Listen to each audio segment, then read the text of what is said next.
Hi everyone, my name is Marcia Pedroza and I am one of the volunteers organizing this year's wonderful event. On behalf of the whole EcoFair team, I would like to welcome you to the 13th annual EcoFair. We have an awesome program coming up and we are very thankful to everyone who has volunteered to make this happen and of course to all of you for joining us today. I'd like to begin this event by acknowledging the sacred land upon which we live and meet today. Land cared for by diverse Indigenous peoples for millennia. Near the Great Lakes, Indigenous peoples peaceably share and care for the land and living beings through the Dish with One Spoon Covenant, a very old agreement between the Haudenosaunee Confederacy and the Confederacy of the Ojibwe and Aleut nations. All newcomers have been invited to join with them in the spirit of peace, respect, and friendship. No matter where we live, we all eat out of one dish. So we share our responsibility to ensure the dish is never empty, which includes taking care of the land and the creatures we share it with. In this spirit, we invite everyone to sign up to support the Indigenous guardians who are caring for the lands and waters across this beautiful country. You can find the link in the chat if you'd like to get involved with this. We are also very grateful that you're joining us today and we look forward to your participation. Please use the Zoom chat to share your questions throughout the presentations and don't forget to address the speaker to whom your question is directed. Our chat moderators will collect the questions and we will go through them in the Q&A session in the end. With that said, I would like to now turn things over to Andrew Knox, the president of Transition Toronto. Transition Toronto is co-hosting the EcoFair Toronto 2021 together with Green Neighbours Network of Toronto. Andrew is going to give a brief introduction about the awesome projects that they do at Transition Toronto to help nature thrive in urban areas. Take it away, Andrew. My name is Andrew Knox. I'm the president of Transition Toronto, and we are an organizational partner in this EcoFair. So I'm very happy to be here for our first of a couple of days of EcoFair activities. I've seen a couple of people in the chat saying this is their second EcoFair, or saying how many EcoFairs they've been to. I'm sure I've been to 10 or maybe a few more. I know there have been more than 10, and Transition Toronto has been one of the partners for them with Green Neighbours 21 and now Green Neighbours Network for many of those years. So again, very proud to be here tonight. I want to just do a quick presentation on some of the things that Transition Toronto does. Transition Toronto, you can see our website is TransitionTorontoorg. We are one of the many transition towns around the world that are part of the Transition Network. You can look at the Transition Network at TransitionNetwork.org. The main mission of the Transition Network and the various transition towns around the world is to build resilience in communities at the community scale, improve sustainability in those communities, while at the same time increasing quality of life so that we can have better places to live because we have made a positive post-carbon transition. So the projects that I'm going to show tonight don't just talk about how we, Transition Toronto, and how you, through our work through Transition Toronto, can connect with nature, but there is also an angle to everything that we do and that I'll be showing tonight that talks about, or that addresses bringing greater quality of life to community, as well as things like local food resilience. So the first project that I'll touch on is what we call TreeMobile.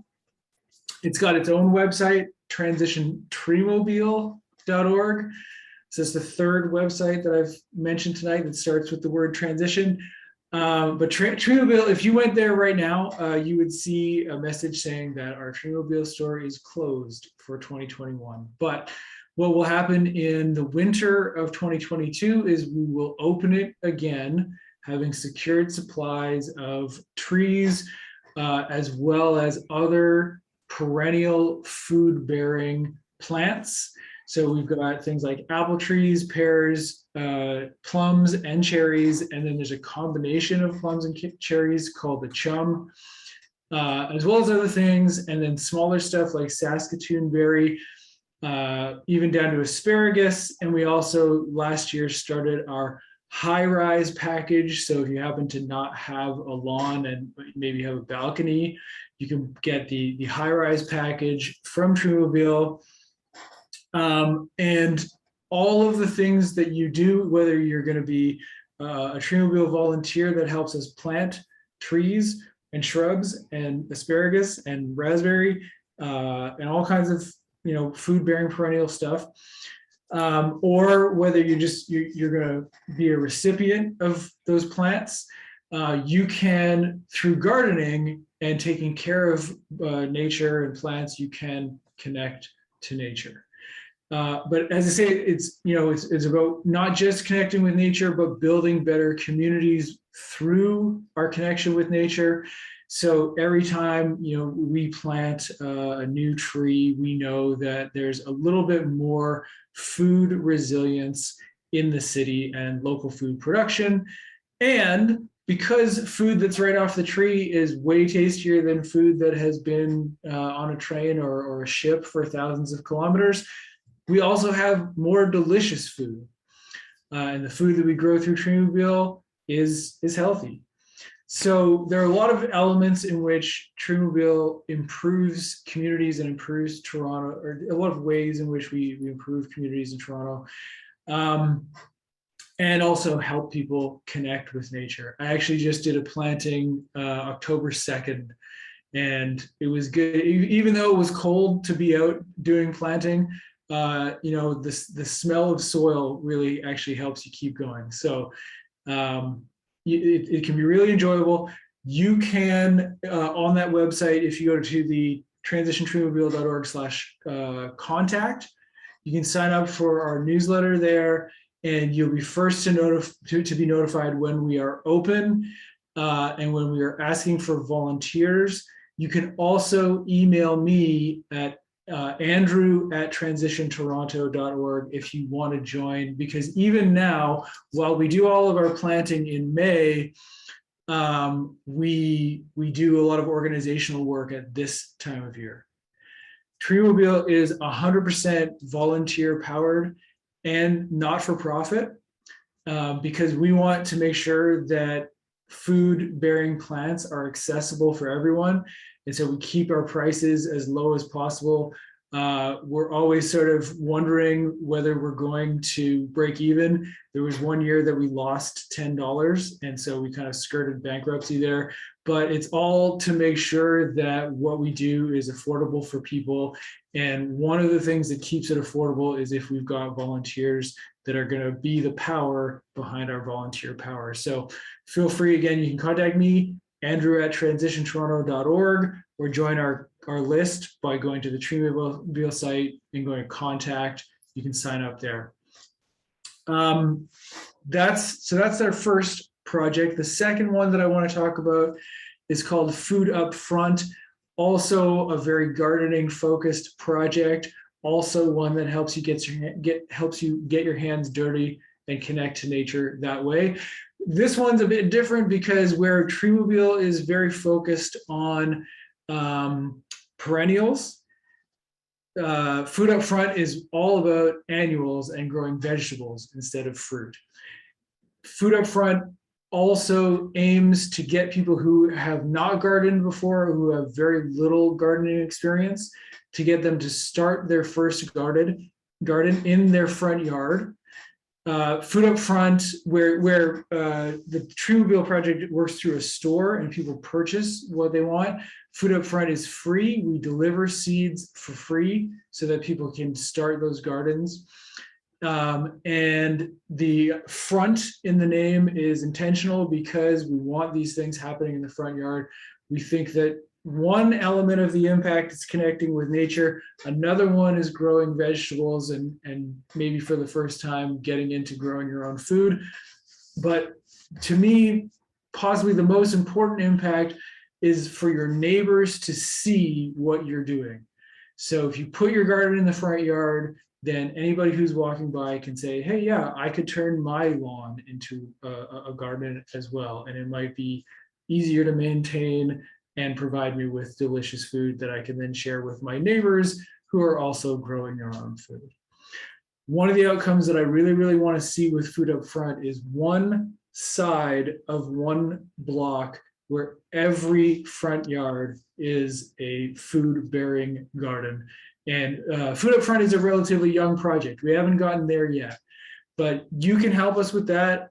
Just like TreeMobile, there's a lot of organizing that goes on now. So you can join as a volunteer. You can also let us know if you're interested in doing bicycle delivery. So the vast majority of the seed packets that we distribute are distributed by volunteers who take them to people's houses by bicycle. I meant to mention as well, TreeMobile also delivers. There's an option even to get our volunteers to plant for you. So you can just go on the store when it's open and say, okay, I want an apple tree. And then one day in May, when you walk outside, that tree will just be there. With Food Up Front, you do have to plant it yourself, but the seed packets show up in your mailbox. So you can help us to deliver, or you can help us to organize. You can also be what we call a community champion, in which case we will give you extra seeds on the condition that you give those extra seeds away to your neighbors. Again, moving towards that goal where at some point we're going to have a whole block, all gardens. So, we're concerned with food security. Of course, low carbon, there are low food miles for with food that you grow yourself, and trees and other good gardening activity helps to absorb carbon out of the air. So there are a lot of sustainability angles you can get involved with here. And it's also just a lot of fun. So check out these projects, TreeMobile and Food Up Front. We've also got other projects that you can see at our website, TransitionTorontoorg. Get involved any way you can. Thank you very much. Thank you, Andrew, for sharing these projects, and everyone in the EcoFair that is listening right now. Remember, you can go to their website that we have posted in the chat and reach out to them if you want to be part of these amazing projects. I would like now to turn things over to our first guest speaker of the day, Charlotte Burke from the Jane Goodall Institute. Charlotte is going to be sharing more about how the Roots and Shoots chapter from the Jane Goodall Institute works with the youth to tackle various sustainability issues. Take it away, Charlotte. Thank you so much, Marcia, and welcome everyone. It seems like we've got a great group today. Bear with me for just a moment here. I'm going to share some slides with you all today. Well, thanks so much everyone for joining today. My name is Charlotte Burke and I am the Roots and Shoots Manager at the Jane Goodall Institute of Canada. So I'm going to keep my presentation brief, but I'm going to talk about our global flagship program, Roots and Shoots, and what that looks like in Canada. So the Jane Goodall Institute of Canada is part of a global community conservation organization that continues the work of Dr. Jane Goodall. We have global offices all over the world in over 30 countries, and we have programs, I believe, in more than 60 countries now. Our mission is to honor Jane's legacy of hope through action by mobilizing widespread movements, addressing the convergence of 3 global crises: climate change, biodiversity loss, and environmental inequity in support of communities in Canada and sub-Saharan Africa. All of our offices are driven by the belief that by protecting chimpanzees and inspiring people to value and protect the natural world we all share, we improve the lives of all people, animals, and the environment around us. So we do some pretty incredible work at the Jane Goodall Institute of Canada, a very small but very busy and mighty team. We have 4 pillars of work: community-led conservation with our partners in sub-Saharan Africa, chimpanzee sanctuaries. We have 2, one in the Republic of Congo and one in South Africa. We also do a lot of scientific discovery, so continued research into chimpanzee behavior, which leads the way to conservation science through technological innovation. But the program I'm going to talk to you about today is more on our youth empowerment. So really empowering the next generation through Roots and Shoots. It works all over the world, but in Canada, we have the 2nd largest program, and we're going to dive a little bit more into that now. So this is just a map that shows kind of a little bit of a representation. It's hard to see some of the dots, but we really have Roots and Shoots programs all over the world. anywhere from the USA to Brazil to China, Japan, Australia, South Africa, the UK. It really does spread globally. And so Roots and Shoots kind of all started with a group of Tanzanian high school students that wanted to work with Jane to make a change in their community. And that was back in 1991. So they worked together, and there was born the first Roots and Shoots group. And now, fast forward 30 years, we've got chapters in over 60 countries, and we've made a really significant impact in our Canadian chapter. So in the last 2 years alone, so even considering COVID, we were able to support over 150 projects through our 8-fund community grants. Those projects were collectively led by over 12,000 youth across Canada. And then they were able to engage an additional 35,000 youth. So it's quite widespread. And there's quite a really amazing Roots and Shoots network across coast to coast to coast. And it is really important that youth know that anyone can participate. We have youth from pre-K, so pre-kindergarten, all the way to 30 years old, and sometimes even older than that. The kind of fundamental underpinning piece of Roots and Shoots is that it's 4 steps, and it's really focused on where youth feel like they can make a difference in their own community. So we don't go in and tell them what needs to be done or what needs to change. That's really up for them to decide.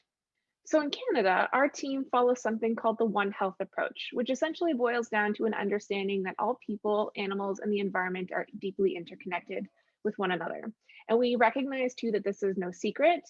Many people, especially First Nations, Inuit, and Métis peoples from coast to coast to coast, have long understood the interconnectedness between all living and non-living beings. And so this year we began to integrate these diverse perspectives into the core fabric of our programming for all Roots and Shoots projects, in order to center and amplify Indigenous perspectives into climate action, as they are the original stewards of these lands. And so we talk a lot about things like biodiversity loss and environmental inequity and climate change, which seems really complex.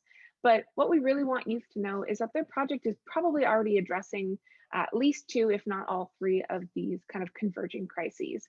And a nice example that I like to bring up is a very popular project that we see in a lot of different provinces and territories across Canada is this community garden.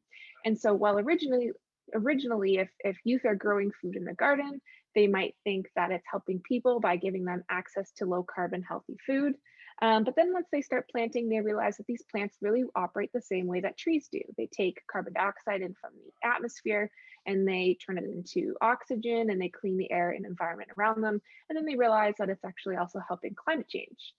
And then as they're getting their hands more dirty, they notice that their garden is now home to lots of little critters and insects, earthworms, pollinators, maybe some rodents and other plants or weeds. And they realize that their garden is also supporting biodiversity. So that type of interconnectedness is really what we try to focus on through our Roots and Shoots projects. And so with that, I'll dive a little bit more into the actual Roots and Shoots program.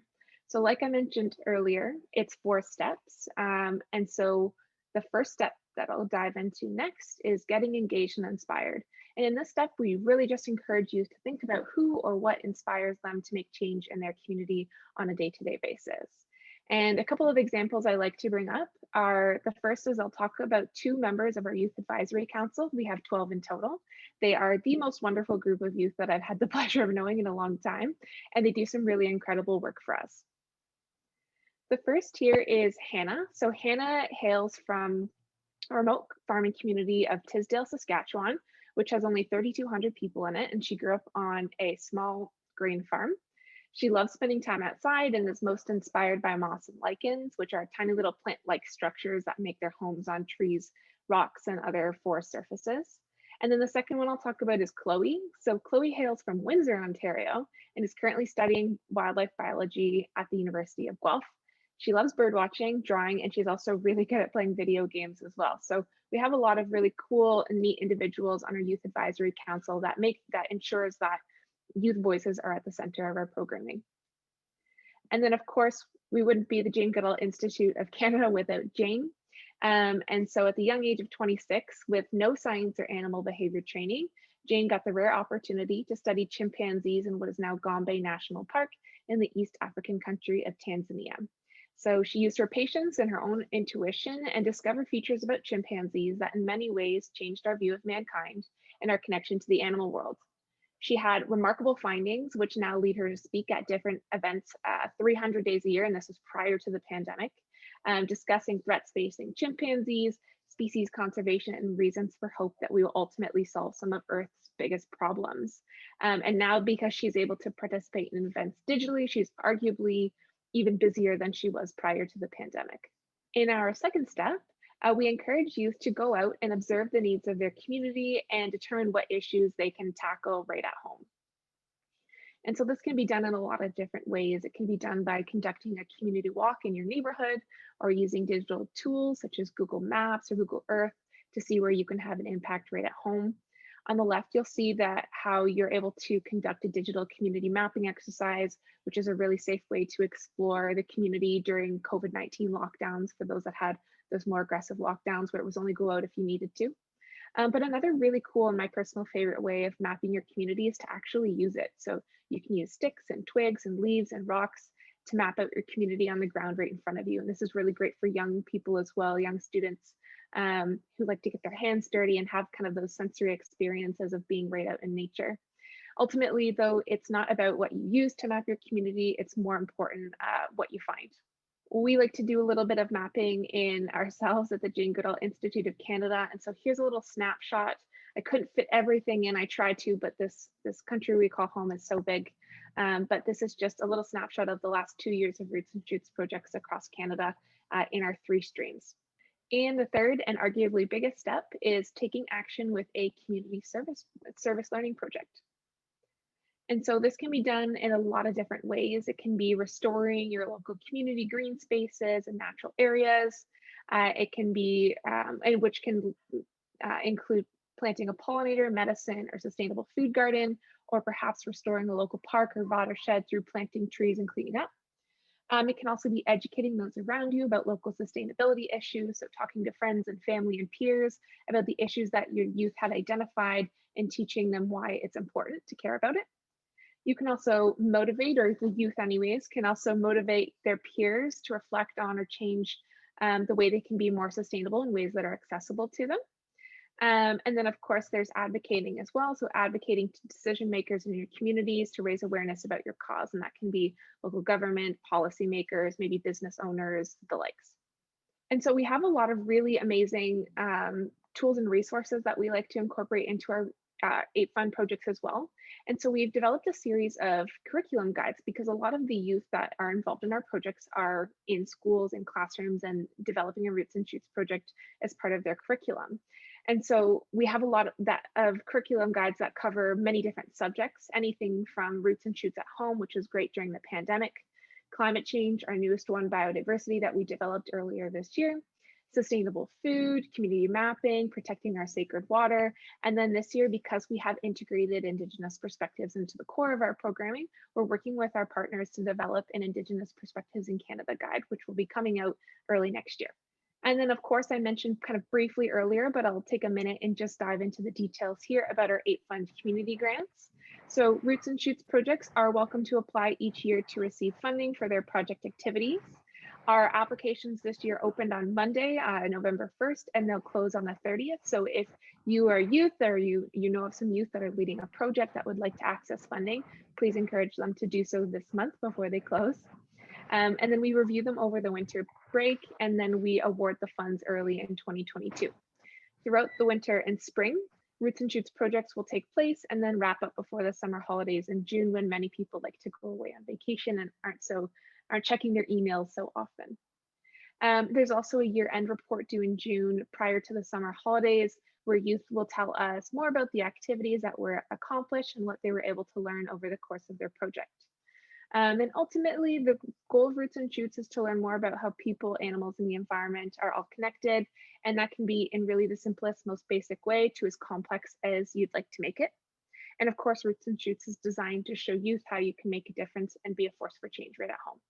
And then step 4, this is the fun part, is celebrating your impact. And we usually see that happen in June, but it can really happen at any time throughout the course of your project.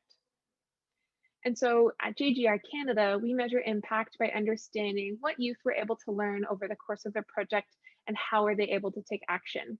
We look at things like if they were addressing any of the United Nations Sustainable Development Goals as a guiding framework. And we also conduct a knowledge, attitude, and practice survey to see how they feel coming out of their Roots and Shoots project. We also encourage them to do a little bit of their own self-reflection. So asking them about what they learned, how did they take action?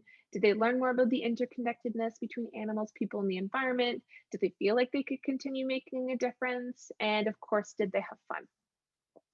And so the other thing that's important to remember too, that we talked about Ape Fund a moment ago, is that it is important that, if you celebrate and you need some money in order to fund that celebration, you can use a portion of your Ape Fund grant in order to fund that. And so, here's a few examples of people kind of celebrating their different achievements. And so your celebration can look like a number of different things. It can be anything from pit cooks to pizza parties, or, if you need to be a little bit safer, especially in light of COVID, you do a Zoom call with your classmates. But really, we encourage you during those times to share stories, laughter, and lessons learned along the way. And of course, taking action wherever you can. For us, Jane, we always think about Jane's kind of fundamental quote, which is every individual matters, every individual has a role to play, and every individual makes a difference every day. And so just a quick recap on the 4 steps. It's who or what inspires you, so getting engaged. Step 2 is observing and mapping out your community. Step 3 is planning a project and taking action with that project. And step 4 is reflecting on your achievements and celebrating your impact. And with that, I just want to say thanks so much for having me today to the EcoFair. This has been a blast so far, and I'm looking forward to the events the rest of this week. Please feel free to get in touch with us if you have any questions or you have a project and you want to sign up. I totally encourage you to do so. And of course, to keep up to date with everything from our programming to our partners and our different projects that we have going on, we encourage you to follow us on social media. So with that, I will hand the mic back. Thank you so much and have a wonderful evening, everyone. Enjoy the EcoFair. Thanks so much, Charlotte, for sharing all this. I would like to introduce our second guest speaker of today, Victoria Badham from the Toronto Wildlife Centre. Victoria is going to be sharing what the Toronto Wildlife Centre does to help injured species in urban areas in Toronto. Take it away, Vicky. Great. Well, thank you so much. I'm really happy to be here today. I'm just going to take a moment to share my screen as I do have some slides to share with you. So today I would like to talk about biodiversity in the city, and especially focusing on how you can help wild species right around your home and yard. So to get started, I'd like to share a video with you about what we do at Toronto Wildlife Centre and a little bit more information about wildlife that live in our city.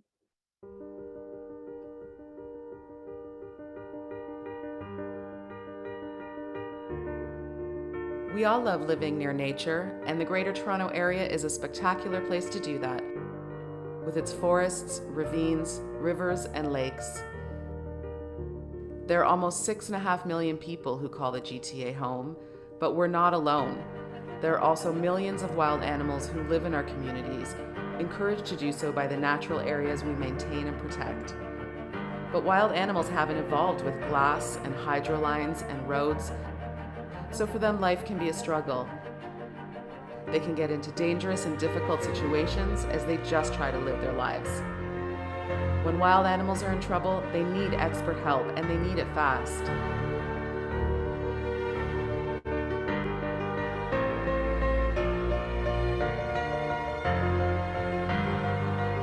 Toronto Wildlife Centre opened in 1993 with the goal of helping people and wildlife to peacefully coexist. Our team of experienced, dedicated, and knowledgeable staff work with community volunteers every day to save wild lives.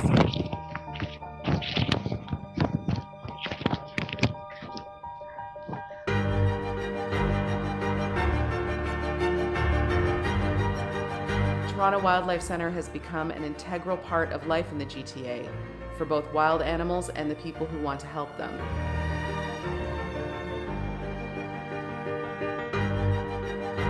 No one knows when or where a wildlife emergency will happen, but they know that Toronto Wildlife Centre will be there to help.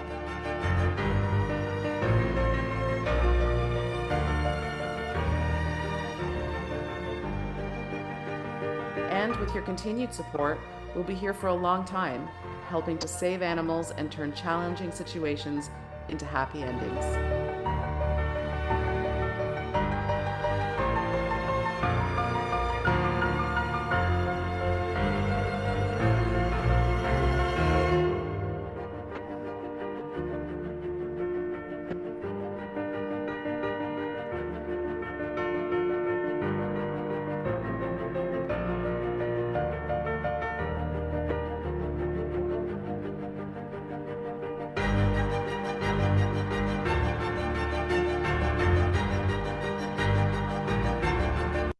Okay, so now that you know a little bit about the work that we do, I would like to share with you some things that you can do to make life a little bit safer for wild animals, so that they hopefully don't have to make the trip into our wildlife rehabilitation center.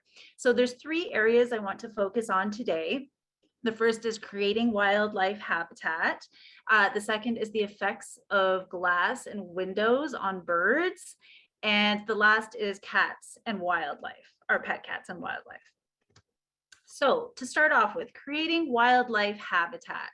So it's really important to plant native species. So wildlife in our local wildlife, our native wildlife, have evolved along with these plant species, and it's really integral to their survival that they have the plants and shrubs and trees that provide the proper food and shelter for them. So I think there's a lot of good information through these presentations today where we can find some native species to plant in our yard. So that's a really good first step. When you're planting, consider fruit, seed, and nut-bearing plants and shrubs and trees, because these are excellent food sources for our local wildlife. We're at the time of year right now when we're cleaning up our gardens, and they may look a little more unsightly, right? The aesthetic maybe isn't quite as nice, although I still feel like they look beautiful, but they are functional. So to remain functional, we want to leave those dead stems, the stalks standing, and leaves on the ground, because there's a whole ecosystem in our lawns and gardens. So when we remove that, we're taking away beneficial insects that are really important to birds that are insectivores, for example, and they'll come out of hibernation in the spring and be an excellent food source for those birds.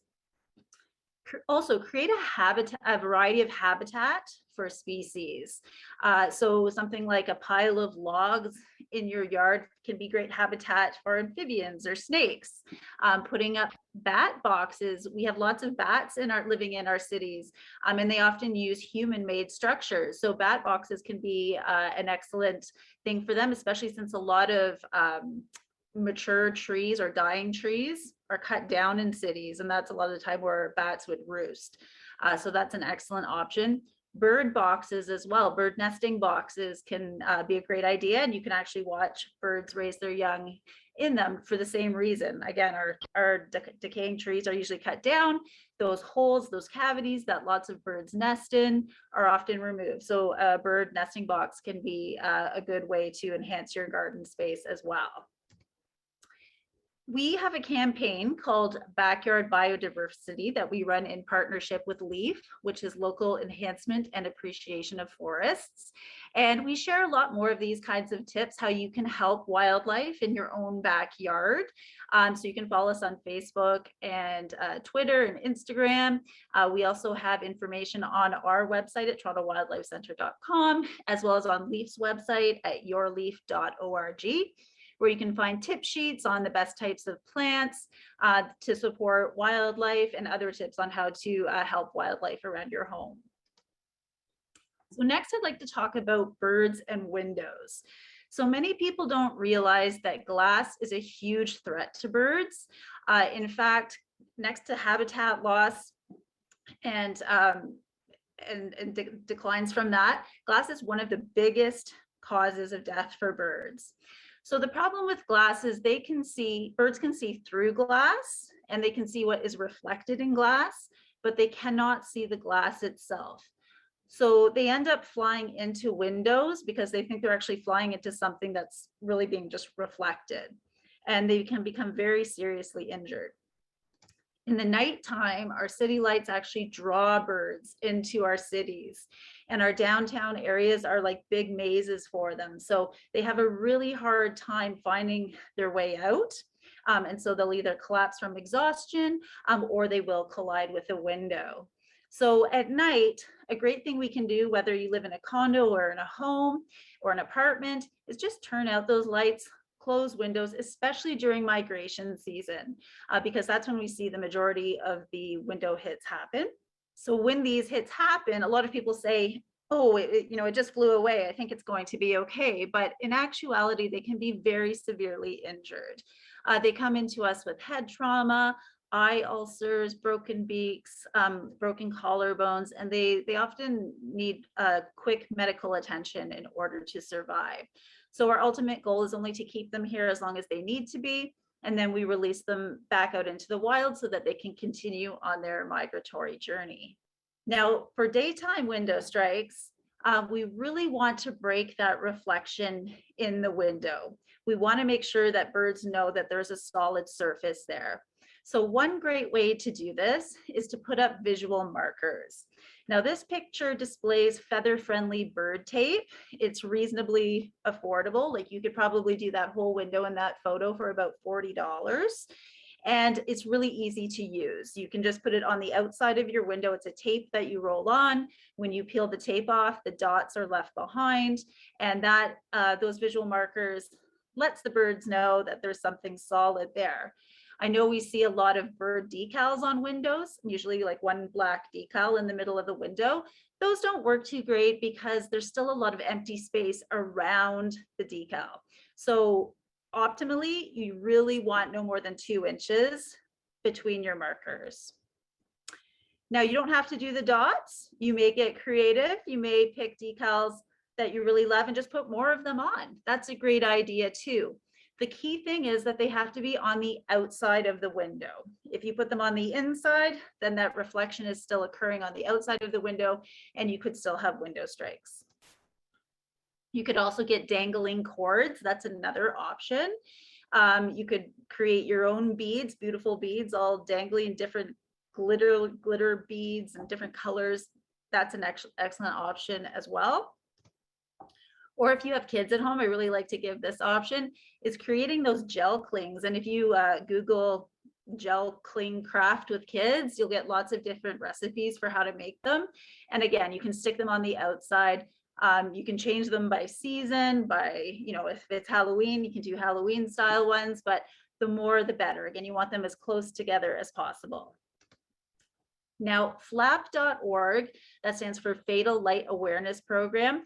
That's an excellent organization in Toronto that works very hard to address the issues of birds hitting glass and windows.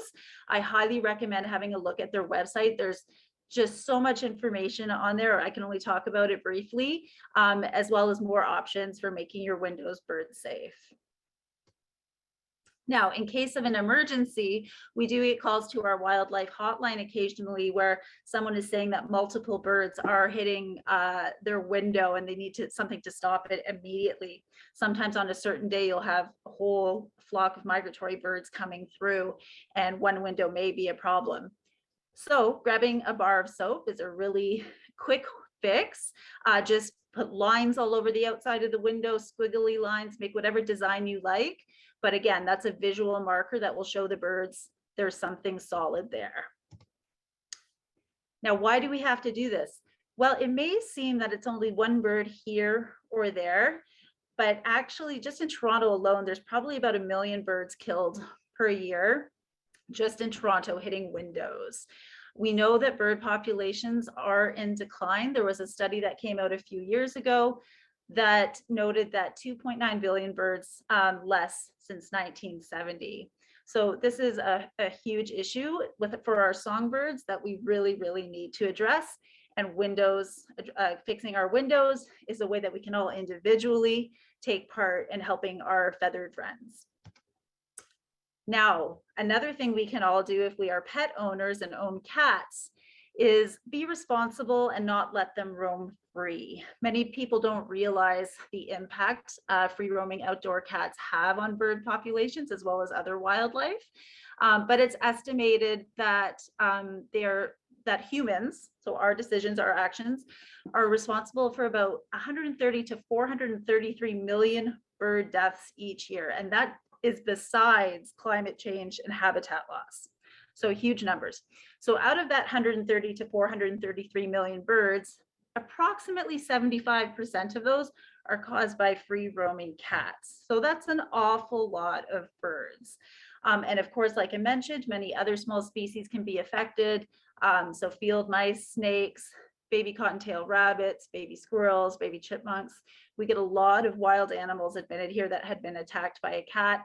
Often they're quite injured, and even with medical attention, they can't be saved. So we want to be proactive in this case, really ensure that this doesn't happen. So like I said, lots of different types of wild species come in. Sometimes people will say to us, well, I put a big scrunchie on my cat's neck so that it's more visible, or I have a bell on the collar so that birds can hear it coming. But there are some wild animals that just can't get away, even with those items on a cat. This little fledgling robin, it's normal for robins to leave, and other songbirds to leave the nest before they can fly. They're called fledglings, and they spend some time on the ground. Their parents continue to feed them while they build up their flight muscles and learn to fly, but they have no escape against a cat that has found them. Same thing with baby cottontails. They live in a little nest in the ground, and if a cat comes upon them, then they'll just keep going back until they get all of the babies. And again, even adult songbirds sometimes still get caught. A lot of them actually get caught, and then they do need to come to Toronto Wildlife Centre to receive medical attention. So there was a website on my previous slide. I'll just go back to for a second, catsandbirds.ca. That's an excellent website to look for resources and find out more about this issue. It's very balanced. It isn't, pro birds and anti cats. It looks at the issues affecting both species, or wild species, as well as cat species. So one solution that works if you want to give your cat some outdoor time is to build a catio, so an outdoor patio for cats. Now this is a very fancy one, obviously. You don't have to go to this extent. Even putting a tent up outside and letting your cat roam around in that would be a good solution to get it some outdoor time. Or even walking on a leash. We are seeing more people training their cats on leash, similar to a dog, which we wouldn't just let roam freely. So that's another way to get your cat some outdoor exercise. I wish I had time to share more with you today. There's lots of issues that affect our local wildlife, and there's also lots of ways that people can help. So if you're interested in learning more, you can visit our website, or you can follow us on one of our social media channels. We're on Facebook, Twitter, and Instagram. And it's been a pleasure being here today. Check us out and learn more.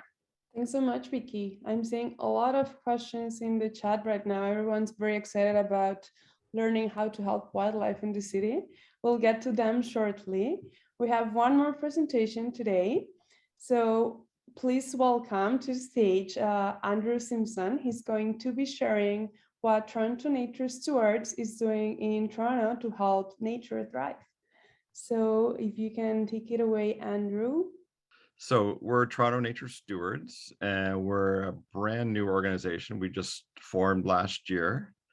Well, we're all locked down in COVID, and we're all about bringing nature back into the city. And our vision is a Toronto with healthy and biodiverse ecosystems where plants and animals thrive.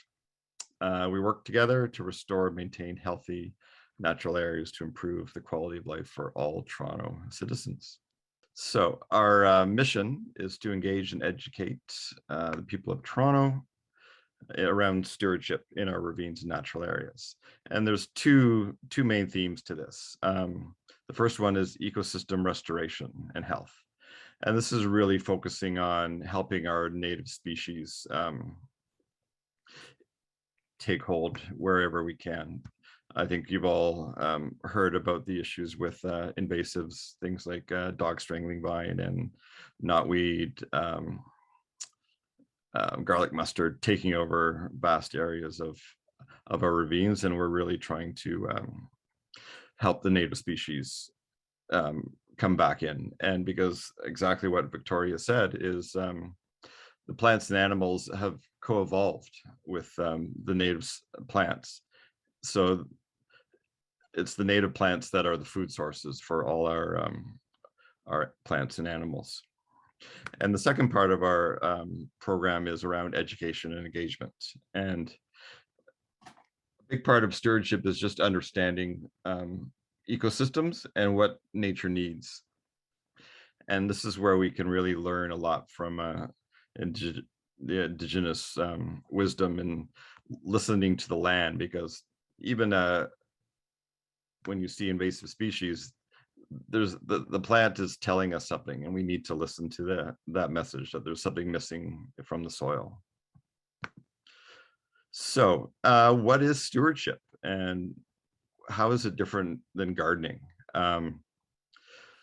So a big part of stewardship is actually knowing what not to do, and sometimes just leaving things be. So a great example is this dead tree here. You may have heard the expression, there's more life in a dead tree than there is in a living tree, because this tree there's somebody probably living in here, whether it's an owl, a woodpecker, a family of chipmunks, or a raccoon. Plus,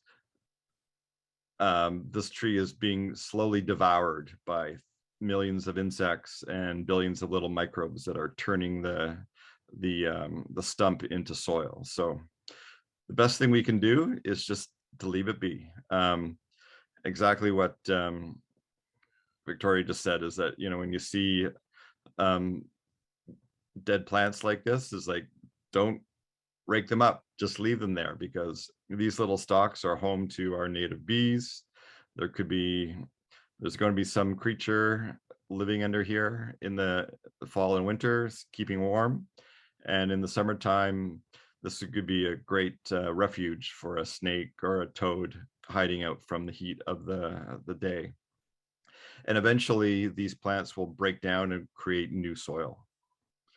And then over here, you might think about which of these two pictures is the healthier ecosystem. And we have this beautiful bright garlic mustard plant with the pretty flowers, and this oak leaf looks like it's been a little bit battered, but the fact is it's been eaten by probably a caterpillar. And the fact is that's exactly what we want. That's what's supposed to happen, is our native trees and plants are food for insects, birds, and animals. So the fact that the oak has been eaten is actually a good thing, whereas garlic mustard being invasive is the insects don't actually recognize that as food. So that's the kind of thinking we have to bring to stewardship. So what have we been up to for the last year? We were really excited.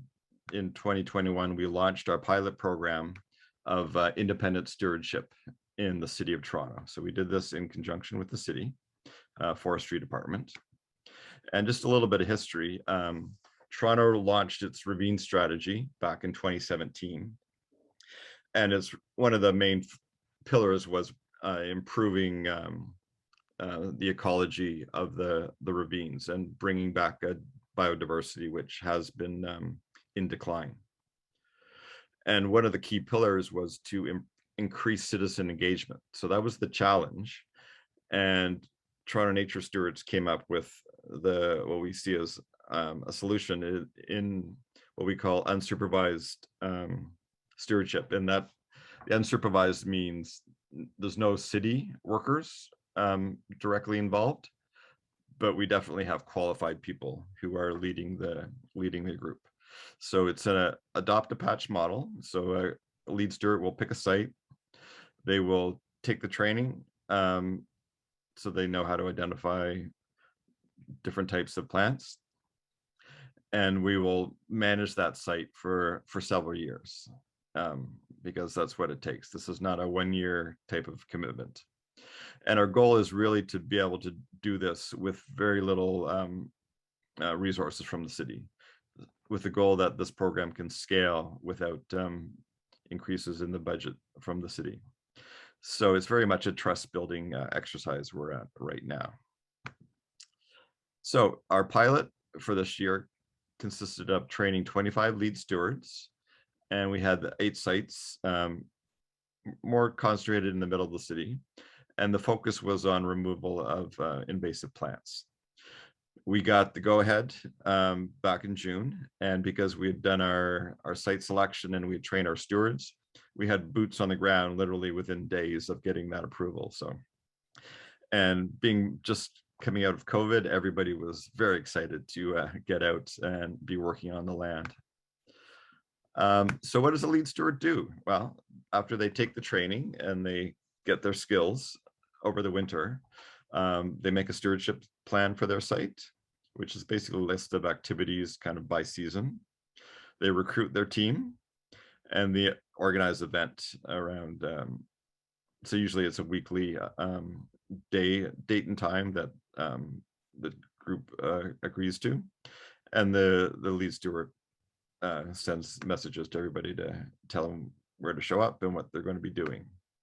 And they're going to lead that group, as I said, on a regular time slot. And then they're going to track what activities the group's doing and monitor the conditions of the sites. And generally it's a 3 to 4 hour commitment per week. So next year, we're really looking to ramp up the program. So as I said, this year we had the 8 sites, the green flowers. And next year we're adding, we've requested 25 additional sites across the city. So we're getting more geographic spread. And these have been submitted, but not yet approved, but we're confident. And we're really hoping that these, because we're in a lot of different neighborhoods, that our stewardship teams will really reflect the diversity of Toronto. And that's really important goal for us. So love, you gotta check us out. Reach out and get in touch if this program is of interest. We have some really beautiful pictures, especially on our Instagram and Facebook pages of some of the creatures we've met and some of the nice folks we've been working with over the season. So love to answer your questions. Thank you. Thanks so much, Andrew. And that will conclude our presentations for today. Everyone, if you haven't already shared your questions in the chat, please make sure to send them in and we'll go through all of them actually right now. Presenters, please turn on your videos and get ready for the first questions. Can I ask a question? Of course, yeah. Victoria, like, do bat houses have to be on trees, or like, can I get one and just put it on my balcony in a condo building? They don't have to be on a tree. They can be mounted on a pole, but there are some specifics as to how high they have to be and which direction they have to face. So there are a couple of websites if you're interested in learning more about bats and bat houses. So the first one is batwatch.ca. So that's a Canadian-based website, and there's lots of good information on there, as well as batcon.org. So batcon.org. That's an American site, but they have so much information on there. Bat houses are on there. The same information would still apply. And I can chat those websites too. Thanks very much. You're welcome. Okay, so Andrew, Knox, we have a question for Transition Toronto. So you mentioned you help and you give seedlings to the people that requested through the program, even if they are like recent gardeners or have never gardened ever in their lives. Do you help with some advice? Is there some kind of guide for them to kind of help these new plants and these baby seedlings thrive? Yeah, so really it's actually especially for people who have not done much gardening. You know, people who have a garden that's 10 years old and they're gardening sustainably and they really know what they're doing, ideally are saving their seeds from previous years, maybe even attending CD Saturday, which is one of a great ally for us. They do seed trading and distribution at events, and have been still operating in a virtual capacity through COVID. But when live events are allowed again, you can get seeds from there too. And so, yeah, we expect that most of the people receiving seeds from Free Up Front haven't done it before, and they don't really know what they're doing. And so there is guidance, not from volunteers. There's no live guidance or training, but we have literature, and you can get stuff sent to you if what you get in your seed package is not enough to guide you as to how to grow. You know, I am not someone who does a lot of gardening or has ever done that, but I've done enough of these projects for years that I've talked to people, and they just say, look, like, experience is the best teacher. So, you know, yes, there are things they'll tell you what depth to put it in the ground and watering and you know, the basics, but you will learn best by doing it yourself. We'll support you to the point that you can do that. Okay, perfect. Thank you. Our next question is for Charlotte from Roots and Shoots. So Charlotte, you were talking about the different types of projects that you can get involved with, like that the youth can get involved with. So if you don't have a project in mind that you want to like apply for funding, can you join someone else's project? Like anyone can join this, or only if you have a project in mind and maybe a group that you want to do it with? So you can definitely join a project. The hard part is that because we, like, due to privacy reasons, we can't go out and just give away contact information, especially because a lot of our projects are driven by youth. However, you can start a project with literally anyone. We have not just schools and classrooms, but we have Boy Scouts and Girl Guides. We had a youth that worked with the recreational department of her local municipality. We have grassroots organizations, which is where we see a lot of our older youth, so in kind of the mid-20s, almost like up to 30 range, that do different things. So what you could do is get involved with a local organization who has values that align with you. So if there's, let's say, bat conservation, because we were just talking about that, if there is a local organization and you want to do a project, you can work with them to design something around conserving bats or creating bat houses or whatever. And then you could apply for APE fund and sign up as a Roots and Shoots project and get up to $1,000 to support that initiative. So if you want to put the money towards building bat houses or something along those lines, like, you really have very flexible funding to do that. So that's what I would recommend, is find like a local group, because all of this is about acting locally and thinking globally, and no two Roots and Shoots projects are the same, just because there's so many differences, not only between provinces, but between cities as well. That it's important that you find something right at home, and if there's groups around you or other youth around you that share those same passions, then together you can come up with a Roots and Shoots project, and it can be something really simple or something more complex. Okay, and everyone can apply for this funding, or is there like an age requirement because it's like for the youth? It's typically for youth under the age of 30. We do have projects in other countries that do kind of cross over that 30 threshold, but the idea is to empower the kind of next generation of youth to be champions of change in their community. So we do have a youth focus that's typically under 30. Okay, perfect. Thank you. No problem. And our next question is for Victoria from Toronto Wildlife Centre. So Victoria, we want to know, if we spot wildlife in urban streets, do we contact the Toronto Wildlife Centre to protect them, or how does it work? Great question. So yes, if you see a sick, injured, or potentially orphaned wild animal, you can call our hotline at 416-631-0662. I'll put that in the chat. There's also an online form on our website, and I'll put that link in there too.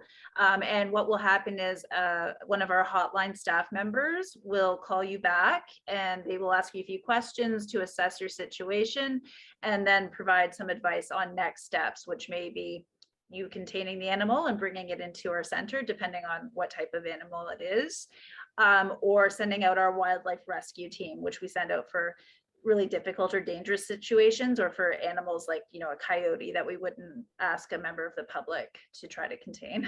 So yeah, great. Thanks for the question. Thank you, Victoria. Our next question is for Andrew Simpson from Toronto Nature Stewards. Andrew, there's a mention in the chat about one of your Instagram posts mentioning that Toronto Nature Stewards has been 40 years in the making, and there's a link to an Instagram post. They're asking if you can share more about this, because you mentioned that it's relatively new. So what has been 40 years in the making? Yeah, so our roots, we evolved out of another organization called Toronto Ravine Revitalization Science. And two of the members of our group did a ravine study with U of T back in 1977, so more than 40 years ago.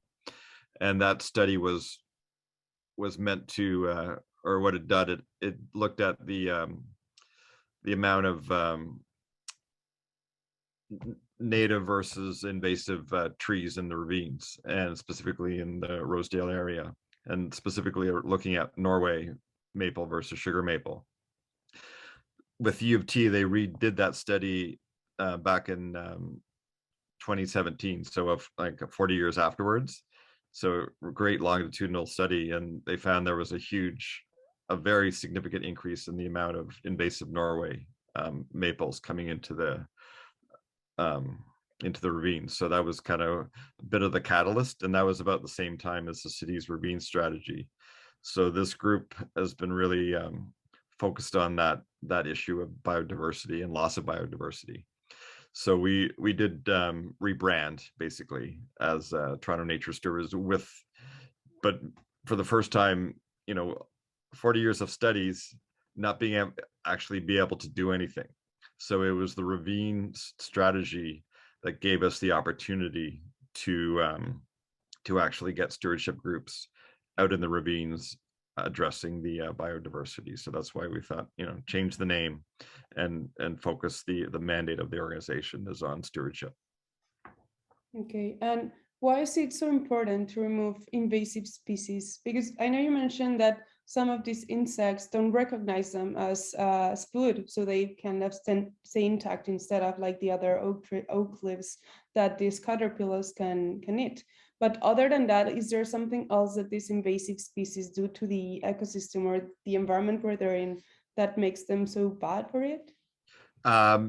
So what often happens with invasive species is because they're not food for anybody, they don't get eaten, so they have nothing to control their spread, versus native species do get eaten, right? So there's natural checks and balances. So invasive species tend to take over an area. So you'll see a forest becomes all Norway maple, or you see dog strangling vine takes over an entire meadow and smothers every other type of plant. So it really results in a really dramatic drop in biodiversity. So that's the thing that we need to work against. So.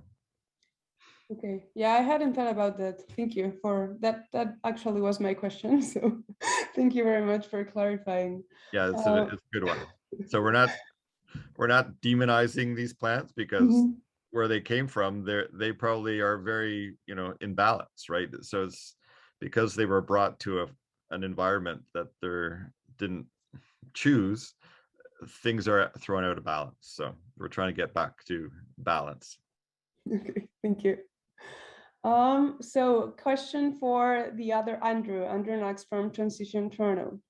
You mentioned in the chat that these trees that you are delivering are also good for wildlife. Can you elaborate a little bit more on that, please? Yeah, I actually meant to mention that when I was speaking earlier, because I knew that Victoria was going to say that trees and like especially fruit. Victoria, I think you said fruit and nut bearing plants are good for local wildlife, and so Basically, the reason I knew that that was true because I heard Victoria say it before.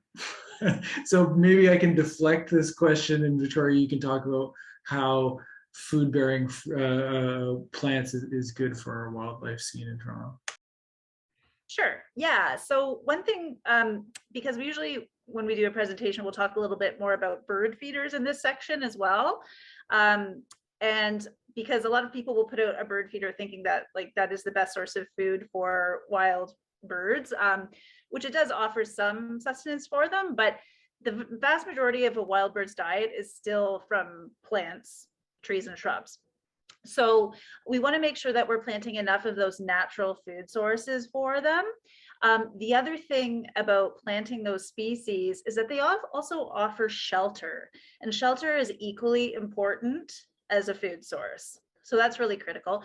The other thing that we've heard come up a few times now as well is that those plants, shrubs, and trees that are native, they're also attracting beneficial insects. So not all birds are seed eaters, right? We have a lot of insectivores as well. So really important to attract those insect species as well. So, and the other thing with planting, you know, the fruit and nut and seed bearing plants is that you also avoid a lot of the diseases that are associated with bird feeders. So in a feeding area for any animal, they'll congregate in ways that they wouldn't naturally in the wild. They come close together. And we see bird feeder diseases like conjunctivitis, which is basically pink eye for birds, and it can be life-threatening for them. So when you're planting these native fruit and seed and nut bearing plants, they're spread out, you know, they're going through their natural cycles. So they're not, you know, gathering bacteria, they're not going rotten, you know, they're going through their natural processes. So they're not as much of a risk to the wild birds. So, and you're going to attract lots of different species planting those as well. Victoria, can you also just, you mentioned about food getting rotten, and so if food is rotting, then that's actually a hazard for wildlife? Yeah, so with bird feeders, we recommend actually taking them down once a week, sometimes more in the summer with the heat, dumping it all out completely and throwing it away, washing it out with hot soapy water, and then letting it dry completely, and then filling it back up again with fresh seed. And that's going to reduce any kind of mold or bacteria growing in amongst those seeds. Or if, you know, people are putting out like jelly for Orioles or something like that, it's the same kind of thing, right? You don't want it out long enough that it's going to spoil. So you really, if you are putting any kind of feeder out, you need to make sure that you're taking it down regularly, especially in the heat, giving it a good clean and putting it back out with a fresh supply. Whereas we don't see that, we don't have that problem with plants growing naturally, right? The birds they've evolved along with those plants, and they know what to eat and what not to eat. And so I know sometimes people are concerned that, you know, fruit trees, you know, once they're really producing, they produce too much. And so you have fruit possibly rotting on the ground. And I want to just do a little to allay people's concerns about that by pointing to the organization Not Far From the Tree, who does, you can sign up with them and they will pick excess fruit for you. They partnered with us on a pretty large tree planting last year, so we work closely with them. And so, you know, if there's ever a concern that rot is a problem, and especially if rotting fruit is a problem to wildlife, I would say, you know, you can get that taken care of. You don't have to do it all yourself. Or like 1 year I ate apple crumble every day, and I still couldn't eat enough to take care of all these apples that were growing near me. And you know, I wouldn't want to put that burden on anybody, but the great thing is Not Far From the Tree can help you actually share that produce in a productive way. Okay, thank you, Andrew, for sharing with us today.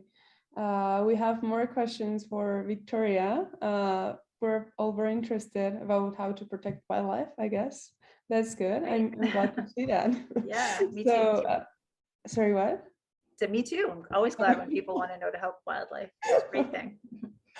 And there's one that's actually pretty adequate to recent events.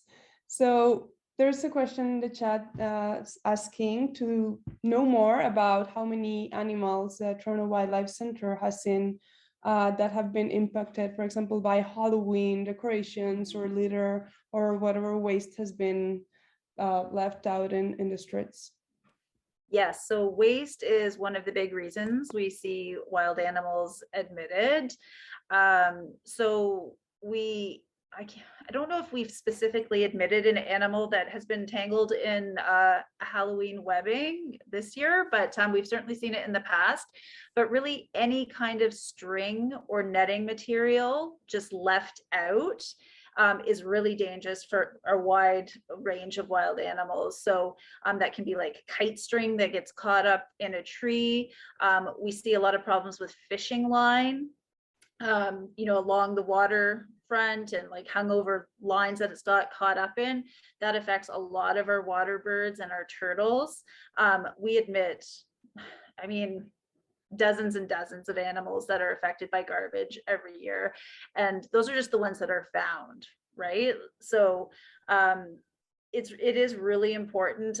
Food jars, that's another one. We send out our wildlife rescue team fairly regularly for animals that have food jars stuck on their head or their limbs. So in terms of that type of waste, making sure there's no food residue on anything that's being thrown in the garbage or in the recycling even is really important. So that the animal isn't attracted to that. And cleaning up any kind of string mesh netting kind of material, that's another bad one.